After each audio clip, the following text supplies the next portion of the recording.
Olá para todos e todas. Hoje nós vamos ter uma audiência pública com o relator para o Direito Humano à Alimentação da ONU para discutir o caso da alimentação escolar como um direito. A gente do Fórum vem acompanhando desde o início da pandemia o PNAE, né, incidindo politicamente e estimulando ações para exigência desse direito. E a gente também, pela relatoria da plataforma DESCA, atualmente eu estou como relatora nacional, a gente decidiu fazer uma missão com o tema da alimentação escolar na pandemia e as violações referentes a ele, tendo dois casos. Um dos casos é o caso do Estado do Rio, que a gente já está começando a relatar, entrevistar, e um segundo caso é de um município no semiárido, que é uma região muito seca do Brasil, onde a principal violação está relacionada com a interrupção da compra da agricultura familiar. A gente tem observado aí algumas tipologias de violação ao direito humano à alimentação relacionada ao PNAE. A mais frequente tem sido o não atendimento do princípio da universalidade, que está determinado na lei do programa. Então, a opção acaba sendo, por parte de muitos governantes, de um atendimento só a um pequeno número de famílias, normalmente famílias que são beneficiárias do Bolsa Família. No caso específico do Estado do Rio de Janeiro, é ainda mais grave, porque a distribuição dos alimentos, a compra, a aquisição dos alimentos e a distribuição ela é feita pelas escolas e não houve nenhum tipo de orientação aos diretores de escola. Foi repassado um recurso muito insuficiente, né, que não era suficiente para o atendimento universal, e não se orientou os diretores sobre como fazer essa escolha, que em si já fazer escolha é uma violação, mas ainda mais grave deixar essa responsabilidade na mão dos diretores das escolas. Então, muitos, inclusive, se absteram de fazer a distribuição por se sentirem completamente perdidos e sem ter um orçamento a mais para poder garantir a refeição fora da alimentação fora da refeição, né, que é ainda mais cara e tornando inviável a distribuição dos alimentos do PNAE. Tem também a violação do princípio do uso máximo de recursos disponíveis e da prioridade absoluta dos direitos da criança e do adolescente. O Rodrigo vai contar um pouco para a gente como é que foi o processo judicial tocado pela Defensoria Pública, mas todo o tempo a alegação do governo do Estado é de que eles não tinham recursos para poder financiar a universalidade e também sem nenhum tipo de prova em relação a isso, quando a gente sabe que o uso do orçamento nesse contexto da pandemia devia existir uma prioridade, né, para a garantia do direito a uma alimentação de crianças e adolescentes. O Conselho de Alimentação Escolar do Rio de Janeiro, ele realizou um levantamento junto com diretores de escolas estaduais e de acordo com esse levantamento, a gente ficou sabendo que um pouco mais da metade só das escolas fizeram a distribuição dos alimentos que estavam estocados no primeiro mês de suspensão das aulas, e 36% relataram que suspenderam os contratos de compra dos alimentos. E só 1% dos diretores continuaram fazendo compra de produtos perecíveis, como frutas, legumes e hortaliças. Até 15 de junho, que foi quando chegou, quando os sistemas abriram essa disputa, apenas 4.000 kits, né, de alimentação tinham sido distribuídos em toda a rede estadual de ensino, né? E os diretores eles indicam que há uma grande quantidade de famílias passando necessidade, passando fome, e tem sido para eles um desafio enorme ter que fazer essa decisão sobre para quem dar esses alimentos, o que leva em muitos casos, inclusive, a que isso não aconteça, que a escola, inclusive, deixe de repassar, né? Então, isso, é claro, tem uma relação muito forte com o fato de que não há um investimento adicional por parte, né, nem do governo federal, nem do governo estadual, para garantir essa universalidade num momento tão importante.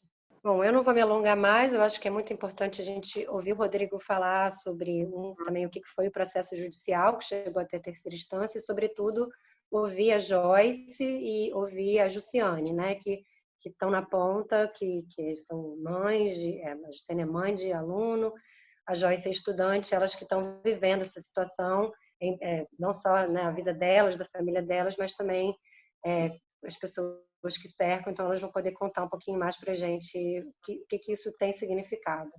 Boa tarde a todas e todos. É um enorme prazer vê-los, ainda que virtualmente. Eu sou Rodrigo Azambuja e atualmente coordeno o Departamento de Infância e Juventude da Defensoria Pública do Rio de Janeiro. Aqui no Brasil, diferentemente dos Estados Unidos, as defensorias públicas também prestam assistência jurídica em casos cíveis.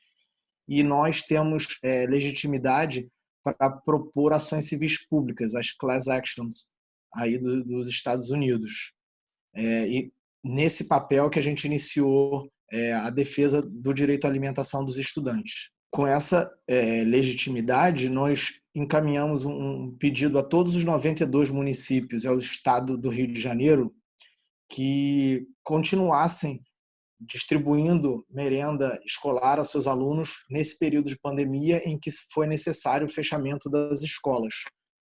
Infelizmente, o Estado do Rio de Janeiro informou que só daria alimentos a cerca de 70 mil alunos, que seriam os inscritos num cadastro, num programa social do governo. Na verdade, a informação inicial é de que eles não iriam distribuir comida, eles iam fazer uma transferência de renda no valor de R$100. Como essa ação não atendia aos interesses da universalidade dos alunos, esse critério da universalidade, e tendo em vista também que esses cadastros sociais podiam estar desatualizados, deixando de fora pessoas em vulnerabilidade, crianças em vulnerabilidade, que tinham lá na merenda escolar seus aportes nutricionais, a gente então propôs essa ação civil pública para corrigir esse vício de legalidade. A ação então foi proposta e o Poder Judiciário do Estado do Rio de Janeiro deferiu uma decisão liminar, que não é uma sentença, né, uma primeira decisão cautelar, e o Estado do Rio de Janeiro, quando foi notificado, interpôs um recurso contra essa decisão. O Tribunal de Justiça ainda não julgou esse recurso, mas negou o primeiro pedido do Estado do Rio de Janeiro. E, segundo a legislação brasileira, além desses pedidos, desses recursos, o poder público pode se utilizar de uns instrumentos, na minha visão, não muito republicanos, que se chamam de suspensão de liminar.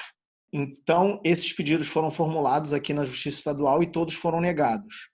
E, finalmente, o Estado do Rio de Janeiro recorreu à Suprema Corte, que, lamentavelmente, suspendeu, então, essa decisão liminar que os obrigava a atender à universalidade dos alunos. A decisão do Supremo Tribunal Federal, ela se baseia no fato de que o Poder Judiciário não pode se substituir ao administrador. Se o Estado do Rio de Janeiro, então, decidiu só distribuir alimentos a uma certa parcela da população, que então o Poder Judiciário não poderia corrigir esse erro. Na nossa visão, isso é absolutamente errado, porque se trata de uma questão de legalidade, se trata de uma questão de prioridade absoluta das nossas crianças, que devem ter seus direitos atendidos em primeiro lugar.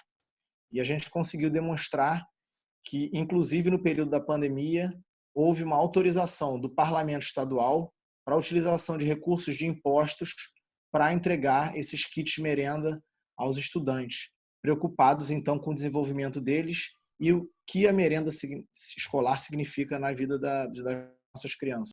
Nós já recorremos dessa decisão. O parecer do Procurador-Geral da República, que é o chefe do Ministério Público no Brasil, foi parcialmente favorável às nossas razões e a gente aguarda então o julgamento desse recurso. Mas, por agora, a decisão liminar está suspensa, o que pode ocasionar graves riscos aí à segurança alimentar dos alunos. A gente lá no colégio não está tendo como distribuir cesta básica para todos os alunos da escola. A gente está fazendo uma organização de listas para poder distribuir alimentos somente para os alunos que estão com bastante necessidade do caso. Então, muitos alunos, cerca de 80% dos alunos do colégio ficam sem cesta básica. Eu, pessoalmente, não recebo cesta básica. Muitos alunos lá na escola estão em situações de extrema miséria. Tem alunos que não acessam a internet, não têm nem o que comer. Muitos alunos do meu colégio iam para a escola somente porque tinha a merenda, e aí tinham onde comer. Aqui na favela onde eu moro, tem uma parte da favela que se chama Brejo, e lá é onde ficam as pessoas de extrema miséria. E muitas dessas pessoas estudam na escola onde eu estudo e estão recebendo uma cesta básica que às vezes não vem feijão, às vezes não vem arroz, às vezes não vem óleo.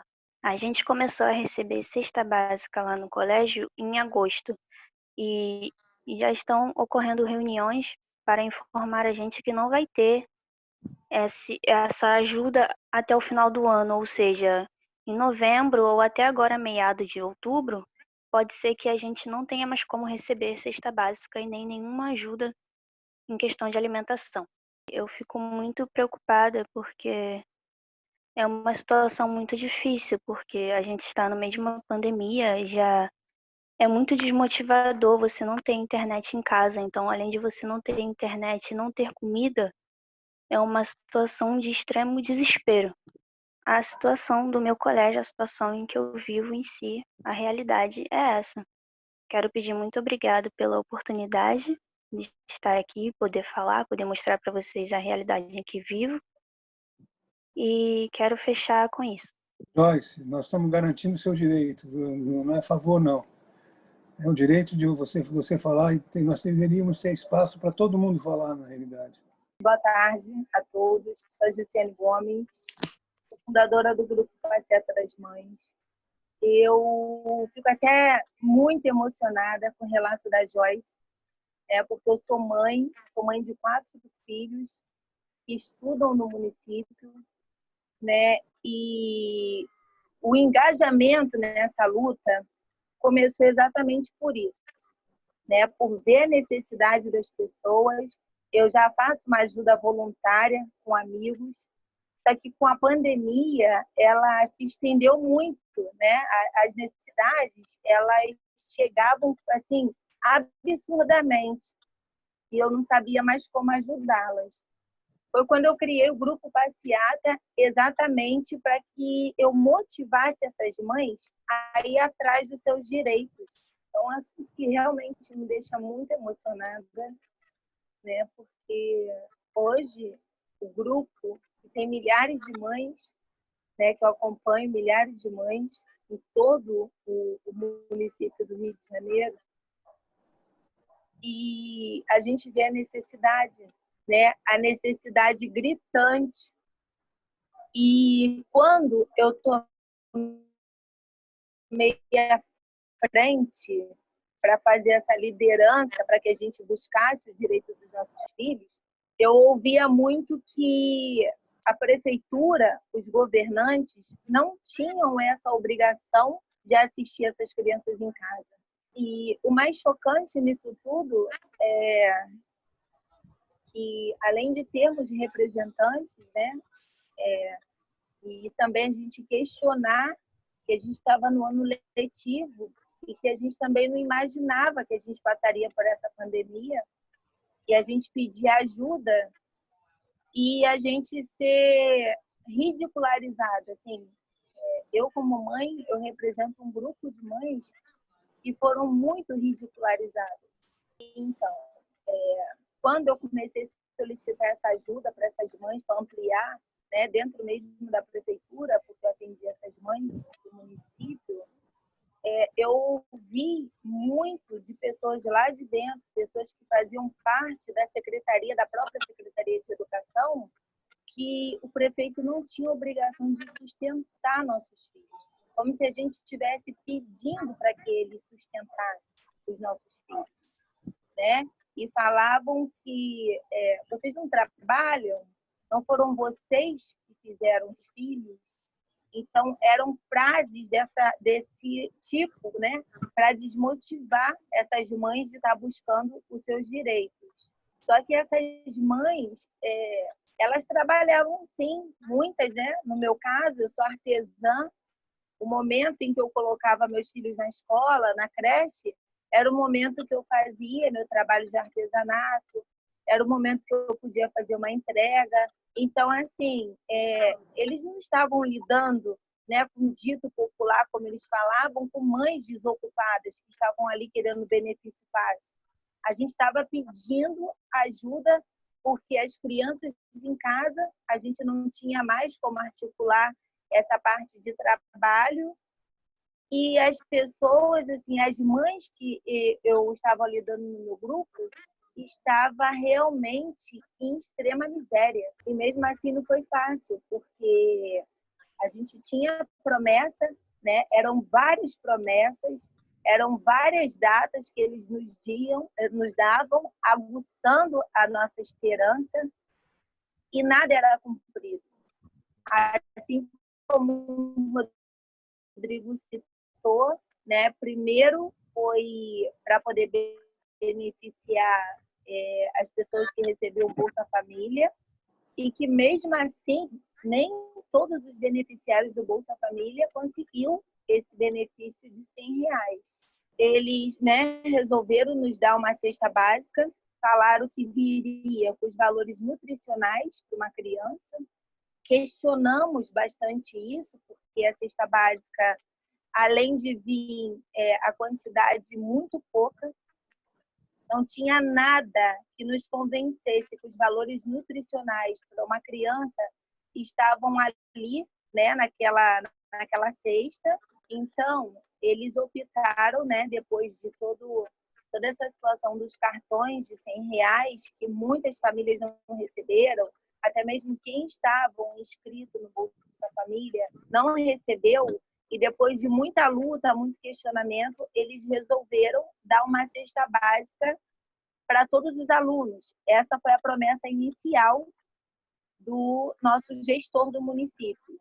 E ele afirmou, né, que essa cesta básica estaria integrado ali todos os valores que uma criança necessitaria. Estava tudo avaliado, né, por uma nutricionista, e foi quando nós questionamos que a gente, como mãe, por mais que sejamos pobres, não temos condições, né, de assim, dar uma alimentação exuberante para os nossos filhos, a gente sabia que ali não estava integrado os valores nutricionais, né? Não tinha como. E mesmo assim, eles falaram que sim, que ali estava implantado os valores nutricionais e que a gente estava pedindo muito. E quando nós fizemos a passeata e exigimos que a gente não, as mães, né, a gente não queria ver só um grupo de alunos recebendo essa alimentação, mas que todos os alunos, porque era direito de todos os alunos, não era só um comer e outro não, eles reduziram essa cesta básica. E aí eles começaram a dar uns mini kits, né, que continha 1 quilo de arroz, meio quilo de macarrão, um pacote de biscoito, 3 sacos de leite, e com a qualidade péssima. Muitas delas já vinham até fora da validade. E eles estavam começando a fazer a entrega desses kits para essas mães. Era uma quantidade de alimentos que não dava para assistir uma criança durante 10 dias. Não dava. Chegaria 10 dias estourando. Mas eles falaram que esse alimento dava para assistir uma criança por 22 dias. Então, começamos a questionar como que a gente manipularia todo esse alimento, como que a gente ia fazer esse alimento para que durasse. Aí eles falaram, aí tem arroz, aí tem feijão. Então, assim, vocês como mães, como dona de casa, eu acho que vocês sabem fazer essa divisão. Só que a gente não sabia. Como que a gente faria isso? Era um pouquinho de feijão aqui, um pouquinho de arroz. Assim, enfim, era surreal. Em algumas entrevistas deles, eles afirmavam que a parte da proteína estavam assistidas dentro daquela mini cesta. Foi quando eu comecei a jogar vídeos, fotos, mostrando o que vinha dentro daquela cesta, né? Porque, assim, quem estava por fora acreditava nas falas do nosso gestor. E foi quando ele passou uma lista falando que tinha proteína sim, porque eles estavam dando ovos para essas crianças. Eles estavam agregando ovos. sendo que isso não estava acontecendo. E mesmo assim, a gente fazendo vídeo em tempo real, pedindo que as mães relatassem, né, como que estavam vindo as cestas, porque muitas mães não conseguiam nem fazer uso do alimento, porque os alimentos vinham com bichos, vinham com lavas, vinham com aqueles bichinhos pretos, assim, não tinha como, né? Não tinha como fazer uso. Só que muitas, na necessidade que se encontravam, elas falavam: Jussiane, eu coloquei de molho, tentei tirar as lavas e os bichos e foi a única coisa que eu tinha para dar para os meus filhos. Não conseguiram assistir todos os 641 alunos, todos os 640 mil alunos do município com esses kits pequenos, não conseguiram.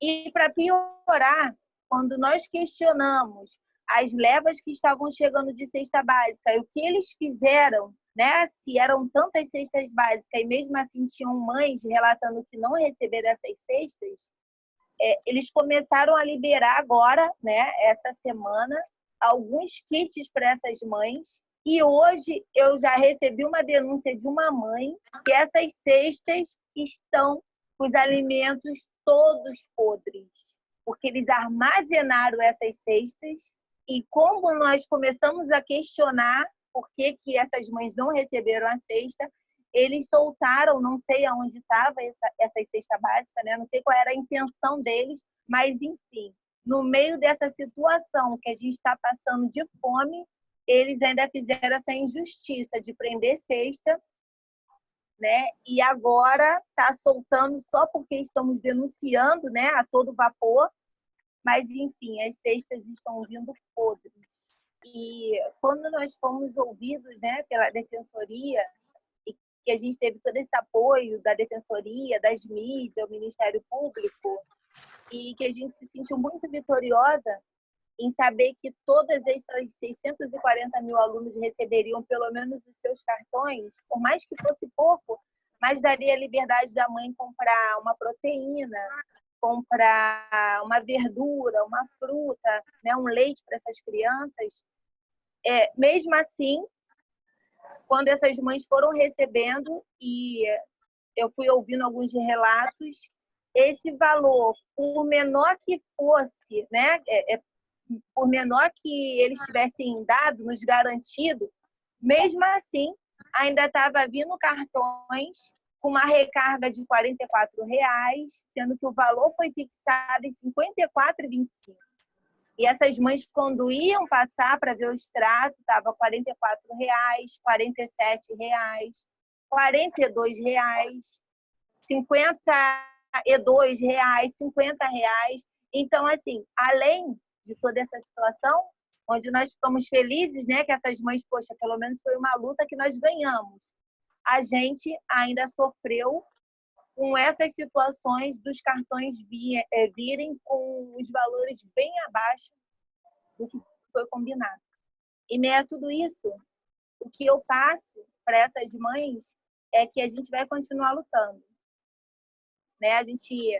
O Grupo Passeata das Mães vai continuar lutando, a gente vai continuar reivindicando e que é isso aí. Enquanto a gente tiver força para lutar pelos nossos direitos, o povo abrir a boca, eu acho que a gente consegue fazer uma mudança assim. E com pessoas como vocês, que estão dispostas a nos ouvir, né? Que muitas vezes a gente se sente até abandonadas, mas, assim, para finalizar, eu quero muito agradecer por esse momento, agradecer a todos vocês, o apoio, né? E, assim, estou me sentindo maravilhada por estar sendo ouvida. Muito obrigada. Thank you, everyone. And, primeiro eu quero explicar um pouco, falar um pouco da perspectiva que eu estou escutando vocês aqui agora. Eu sou, sim, o reporter da ONU, tenho essa função, mas eu também venho do Líbano, então eu sei o que é lidar com um governo que não escuta você.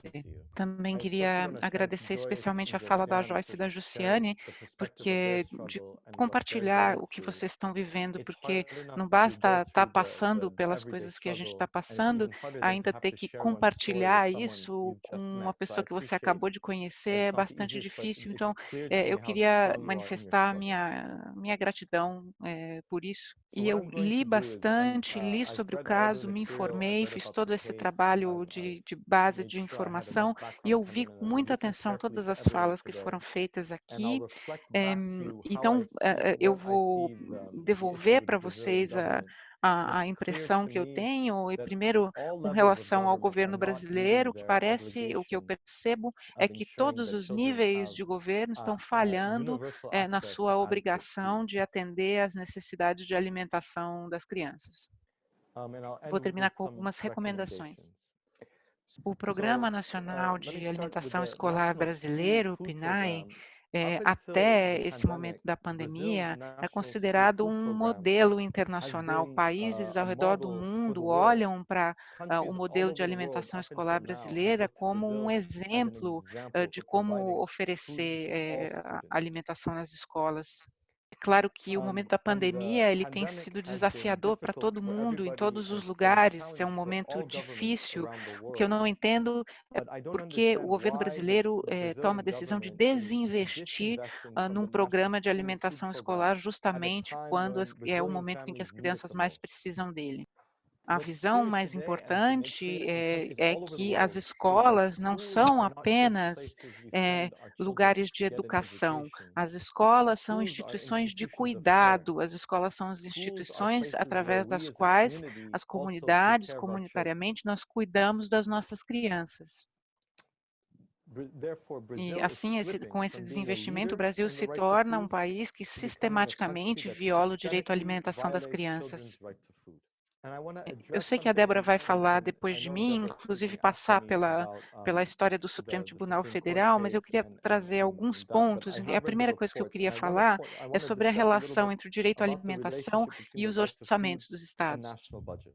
No Brasil, parece que os governos, tanto federal, os estados e os municípios, estão começando a tratar a questão da alimentação não como um direito, mas como uma espécie de caridade. E o problema com esse modelo de caridade é que acaba com a dignidade das pessoas, em primeiro lugar, e aí as coisas vão acontecer sempre em termos, a questão da alimentação vai acontecer em termos do que o governo acha que tem que dar para as pessoas naquele momento, e eles mudam de ideia a toda hora. Na lei internacional, o direito à alimentação é considerado um direito progressivo, se me perdoem se o termo técnico não é exatamente esse, mas isso quer dizer que os governos lidam com essa questão dentro da sua capacidade, dentro dos seus recursos, até que esse direito se cumpra plenamente. Então, o cumprimento pleno, se entende que o cumprimento pleno desse direito é algo que leva tempo e custa dinheiro.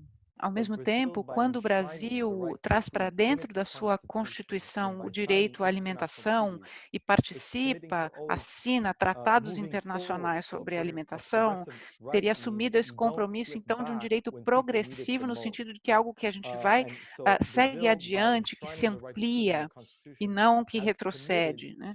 E não que desfaz esse compromisso, que é justamente o que está sendo feito agora. Em termos de direitos humanos, se considera que em tempos difíceis e quando há poucos recursos, é preciso proteger as pessoas que são mais vulneráveis e mais marginalizadas. Então, as crianças precisam ser protegidas em primeiro lugar. Não se deve fazer nenhum tipo de desinvestimento como está sendo feito.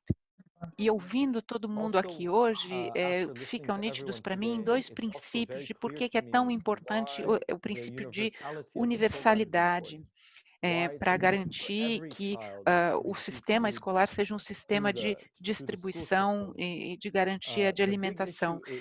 Primeiro, porque todas as famílias, num momento de pandemia, todas as famílias estão sofrendo, todas as famílias estão em dificuldades, e muitas famílias entrando numa situação de pobreza mais grave, famílias que eram de classe média entrando numa situação de pobreza. E o segundo ponto é que é mais difícil administrar um sistema de distribuição de alimentos que é baseado em hierarquias ou criando critérios especiais. A administração do sistema é mais simples quando é garantida a universalidade. Vou terminar agora com as minhas recomendações. Dois tipos de recomendação. Um primeiro tipo tem a ver com logística e o segundo com governança, com governo. A minha primeira recomendação, então, do ponto de vista de logística, é que todos os níveis de governo devem garantir que cestas básicas, cestas de alimentos, estejam sendo acessadas, estejam alcançando famílias em todos os níveis, em todos os lugares. Para que isso aconteça, é preciso que haja investimento, recurso do governo em todos os níveis desse processo, na compra, no transporte, na distribuição desses alimentos e na segurança das pessoas que fazem essa distribuição, as pessoas nas escolas responsáveis pela distribuição, que estão expostas de alguma maneira, a segurança dessas pessoas precisa ser garantida. Isso significa oferecer às escolas os recursos e a orientação necessária para que o peso da tomada de decisão não fique apenas com as escolas.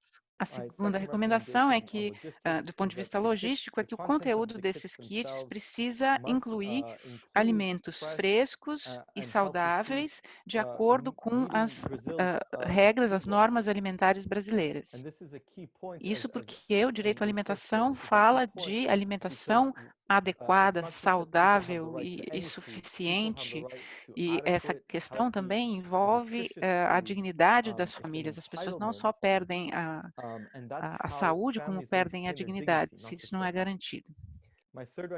Terceira recomendação é que o dinheiro transferido deveria ser feito direto do governo federal para as famílias, e não ser uma responsabilidade das escolas fazerem isso.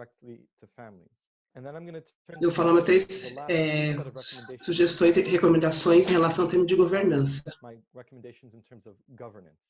O secretário de Educação do Estado e o secretário municipal têm que manter um contato permanente com os conselhos de alimentação escolar, com os fornecedores de alimentos por parte da agricultura familiar, e fazer relatórios completos do que aconteceu e do que deve acontecer em termos de planejamento.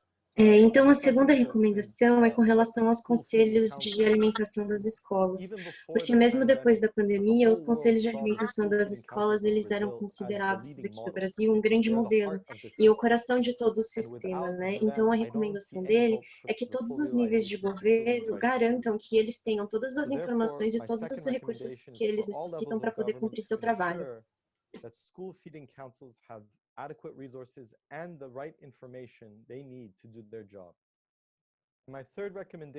E a terceira recomendação é que a gente faça um chamado para a sociedade civil, para os governos municipais e também para os conselhos de alimentação das escolas, para que exista um código popular e nacional de comida e de nutrição que seja repassado, porque muitos prefeitos parecem que não se lembram exatamente quais são os direitos das pessoas com relação à alimentação.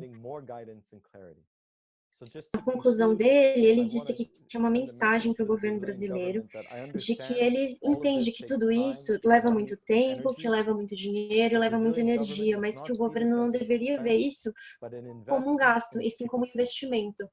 Ele também pediu para agradecer a todos pela compreensão e pela adaptação a todos os problemas técnicos.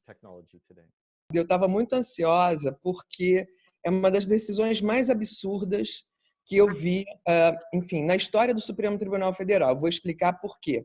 Mas eu tenho algumas sugestões, antes de tudo, para fazer para vocês. Primeiro, que eu acho que a maior quantidade de entidades, o Fórum, a FIAM, enfim, a mobilização que puder ser feita, mandando correspondência para o novo presidente do Supremo, mostrando a preocupação, dando visibilidade para esse caso, é importante. E eu acho que a Defensoria, e eu acho que o Fórum, a FIAM, podiam entrar como amicis curiae, pedindo imediatamente, fazendo um pedido de revogação dessa decisão. Sabe? Agora, é importante chegar no presidente atual e é importante dar publicidade a esse caso muito, muito grave. Ele está muito pequeno, para a dimensão que ele tem e para o tamanho do equívoco da decisão. Bom, primeiro, eu quero chamar a atenção que a decisão ela se dá num instrumento chamado suspensão de liminar.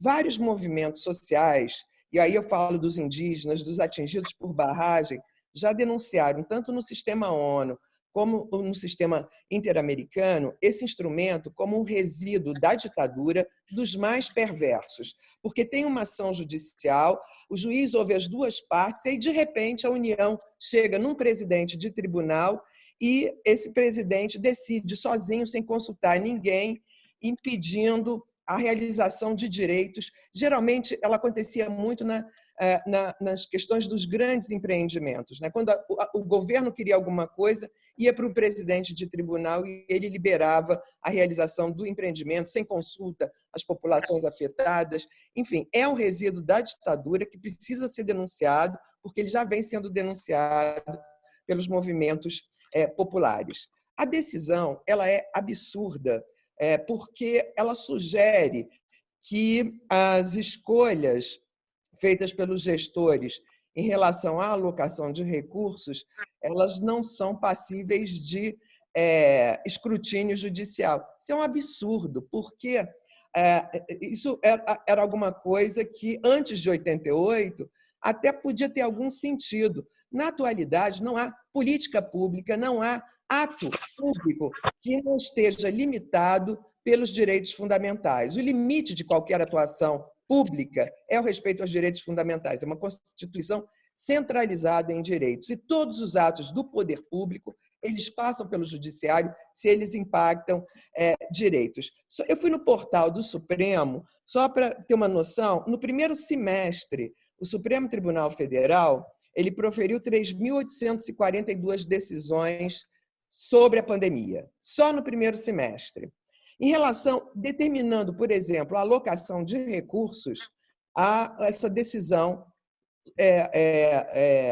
tomada por unanimidade na ADPF relativa às providências em relação aos grupos indígenas. Então, é preciso fazer desintrusão, é preciso fazer barreiras sanitárias, e o Supremo, por unanimidade, concluiu que o governo tem que fazer. Isso é custo. O Supremo disse qual era a política a ser feita. Eu queria lembrar que o Bolsonaro vetou essas políticas, num primeiro momento, para as populações indígenas. O Supremo falou, não, tem que fazer. Uma outra questão que o Supremo não fez, que poderia ter feito, enfim, que o presidente do Supremo não fez, é que toda a política da alimentação escolar ela é federal. Toda ela é federal, a prestação de contas é perante o FNDE e, portanto, eu li que havia insuficiência de recursos, da transferência de recursos pelo FNDE, que o aporte federal era insuficiente. No entanto, o Supremo, logo no início da pandemia, aprovou uma lei que desonera a União Federal de observância dos limites da Lei de Responsabilidade Fiscal. Então, ela pode gastar em todas as áreas, além do que for necessário. Quero lembrar que o Sistema ONU, por meio de várias relatorias, o Sistema Interamericano, chama a Unicef e a Unesco, todas essas agências lembraram que, no período da pandemia, era preciso prestar atenção para que as desigualdades históricas elas não fossem acentuadas. Então, mais ainda, é preciso atenção do Estado, do poder público e do poder judiciário para assegurar que aqueles que já estão vulnerabilizados historicamente não sofram mais severamente os efeitos da pandemia. O que acontece, de fato, no Brasil, como qualquer pessoa que conhece as periferias dessa cidade sabe o que está acontecendo na atualidade. A outra coisa, a respeito do FNDE, era preciso a gente também pensar numa outra ação que obrigasse o FNDE a transferir o montante de recursos necessários. Agora, dizer que o governo do Rio de Janeiro tem a possibilidade de decidir diferentemente, não tem possibilidade. Outro ponto da decisão que eu quero chamar a atenção é que o presidente ele começa relatando que o Rio de Janeiro fez um ajuste fiscal com a União Federal. E lembrar que também o Sistema ONU, o Comitê Europeu de Direitos Sociais, o Relatório Mundial sobre Proteção Social de 2014-2016, analisando essas políticas de austeridade que vêm sendo adotadas pelo mundo desde a crise de 2008, eles recomendam especial atenção dos governos, porque políticas de austeridade têm um impacto extremamente severo na igualdade, elas acentuam desigualdades, elas avançam sobre direitos e a proteção social precisa ser garantida com a máxima eficiência. Então, nós estamos todos nessa decisão na contramão das grandes recomendações a respeito da pandemia e das políticas de austeridade. A decisão do Toffoli, ela não é só ilegal, ela é inconstitucional. Porque como é que a Constituição trata a questão da alimentação? A Constituição vai tratar todas essa matéria num único capítulo, numa única seção, que é a seção destinada à educação. Então, todos os dispositivos eles têm uma relação entre si. E aí, a Constituição, no artigo 208, ela vai dizer que é preciso que haja uma suplementação para os estudantes de educação básica em alimentação, em transporte, em material escolar, pedagógico e em saúde. Por quê? Porque esses são aportes necessários do poder público para garantir aquilo que está estatuído no artigo 206 da Constituição. O que é? Igualdade de oportunidades no acesso e permanência do estudante na escola. Então, desde a Constituição, a alimentação escolar ela nasce com esse propósito da universalidade, né? Então, depois a Lei 11.947, ela ainda traz outra questão que eu acho que é muito interessante de ser explorada, porque ela vai dizer isso tudo, ela vai dizer da universalidade do Programa Nacional de Alimentação Escolar, mas ela vai ter uma outra dimensão, que é a dimensão educativa da alimentação escolar, né? Ela tem um papel de ensinar a comer adequadamente, de consumir produto saudável. E essa dimensão ela não tem nada a ver com pobreza ou miséria extremas. Ela incorpora todos os alunos públicos, porque é preciso rever esse consumo excessivo de alimentos ultraprocessados e, por isso, a lei destina 30% da aquisição de gêneros alimentícios tem que vir da agricultura familiar, dos assentamentos da reforma agrária, comunidades indígenas, quilombolas, populações tradicionais. Por quê? É onde se produz alimento saudável, sem agrotóxico, né? Alimento que não mata. Então, essas duas questões é que elas vão dar a inteligência de todo o Programa Nacional de Educação Escolar.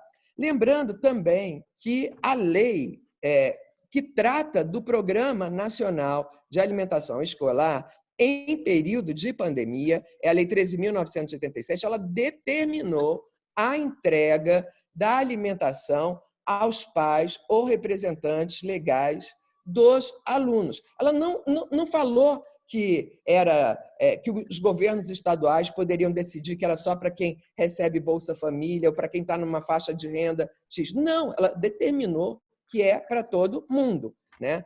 E isso está também estipulado numa resolução do FNDE, a número 2, de 9 de abril de 2020. Ou seja, quem tem a possibilidade de legislar sobre o assunto já o fez. Não há espaço para o Estado do Rio de Janeiro dizer diferente. Ele que entre com uma ação contra o FNDE dizendo, olha, eu não estou tendo recurso suficiente, né? Agora, isso não pode. Não pode. Então, eu acho que o tamanho do problema ele é muito grande para a pouca visibilidade que ele está tendo. Eu me coloco à disposição, esse é um assunto, para mim, da máxima relevância, à disposição para ajudar, enfim, para quem quiser entrar, peticionar para o presidente do Supremo, fazer uma petição pedindo ingresso nesse agravo como amicus curiae, enfim, para o que seja preciso. Mas quero chamar só a atenção de que não há autonomia aqui dos entes federados, dos entes subnacionais, para absolutamente nada. Né? Então, enfim, é isso. Meu nome é Sandra Helena Pedroso, sou contadora e, com muita honra, fui designada pelo Conselho Regional de Contabilidade para estar no Conselho Estadual de Alimentação Escolar do Rio de Janeiro. E a fala da Joyce e da Luciana me comovem muito, porque o secretário anterior não levou em conta nada, nem o conselho, nem os conselhos escolares, nem as pessoas. É muito triste. Mas eu entendo que ele não está mais nessa seara. Nós, enquanto CAI, produzimos um questionário, porque ficamos muito apreensivos para entender. E, em cima desse questionário, percebemos que um número ínfimo de pessoas receberam. Tivemos poucas denúncias de alimentação estragada, como a Luciane falou, mas as poucas que recebemos, o CAI entrou com pedido para que a escola regularizasse, desse outra cesta. Então, apesar de distantes, ficamos muito atuantes. Estamos, inclusive, vamos levantar agora um novo relatório, já que estão na 7ª parcela. O secretário anterior, doutora Débora, ele entendia que ele só tinha que usar o dinheiro do PENAI e nem o dinheiro da contrapartida. E se a gente diz que o dinheiro do PENAI é 36 centavos por dia por aluno, não dá para fazer nenhuma cesta básica. E por mais que fizemos várias manifestações com ele, ele ignorou. Mas tenho muita esperança com o novo secretário, que eu espero que ele cumpra a palavra dele, porque a palavra dele, enquanto deputado estadual e presidente da Comissão de Educação, que tanto tempo foi, sempre nos disse que a alimentação e a educação escolar de qualidade era primordial na vida dele. Então, eu vou estar com ele na quarta-feira que vem e vou cobrar dele a fala dele. Porque ele, enquanto homem público, ele, enquanto ex-diretor de escola e ex-professor, ele tem por obrigação, agora, realizar o tão sonho dourado dele, que é uma educação pública de qualidade. Esperamos que ele tenha hombridade, né, e honre com a palavra dele. O CAI o CEA está à disposição para o que fizer. Eu acho que ser amigo Curios, eu acho que é uma saída e colaborarei no possível. E muito obrigada a todos por esse encontro, esse grupo de trabalho. Obrigada. Então, gente, o Alexandre Golo, que é presidente do Conselho Estadual aqui do Rio, ele deixou uma mensagem dizendo que acompanha o PNAE de perto desde 2009, com a mudança da Lei 11.947, e saudando a aproximação entre agronomia, nutrição, produção e consumo de alimentos. Ele saúda a organização do evento, cujo principal fato, a meu ver, é a convocação para o diálogo sobre direitos e responsabilidades públicas.